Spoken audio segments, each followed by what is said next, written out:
Hello hello. कहाँ बाड़ो? बारे सुनो ना।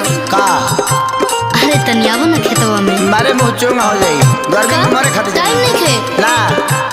प्लीज आवो ना। अच्छा ठीक बा सुनो। हमार सुनो। हाँ कह का कहतड़? सुन का कहतनी। कदू चवरा में गईलू हो कटनी करे हई को राती कोढ़ा के चटनी करे। का करे गइली? अच्छा बिगड़ल बाड़ू। कदू चवरा में गईलू हो कटनी करे हई को राती कोढ़ा के चटनी करे। काचे उमारिया के बड़ुआ भिताजा काचे उमारिया के बड़ुआ भिताजा बांधले जाओ जवनिया होगा तनिया बन के आजा। बांधले जाओ जवनिया होगा तनिया बन के आजा। अरे जिया जिया का विकास भैया उस मुखिया के फोन डलियो दी। एकर का दान भेवाते नहीं खे तो कौन लोग के दक्षिणा में से ले ली। हेलो ए बताती जी आया।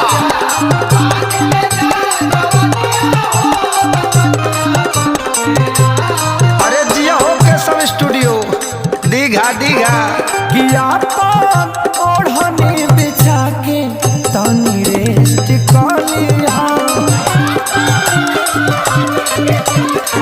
अच्छा अच्छा किया मीठा पानी भइले बानी टेस्ट कली हा। ठीक बा हाँ बड़ा प्यार से लियल बनो। चट के पच आईली हो गेहूं के पाजा। अच्छा चट के पच आईली हो गेहूं के पाजा। बांधले जाओ जवनिया होगा तनिया बन के आजा। बांधले जाओ जवनिया होगा तनिया बन के आजा।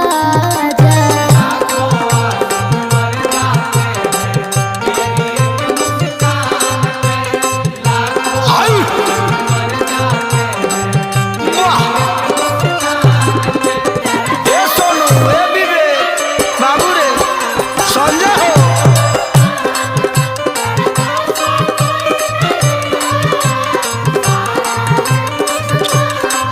चला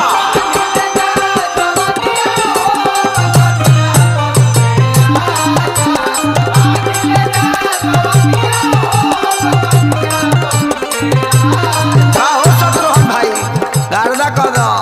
सुना लग जाई घाम चाम नरम बाटे हो। अरे ओकर टेंशन छोड़ो ना। का करबो हवा जोर होता गरम बाटे हो। बड़ा पसीना होता हो। कृष्णा पे दर्द खेसारी दिहे खूब माजा।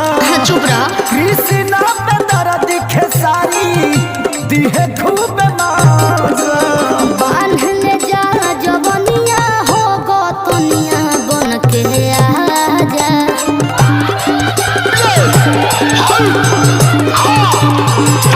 बांधले जा जवनिया होगा तनिया बन के आजा।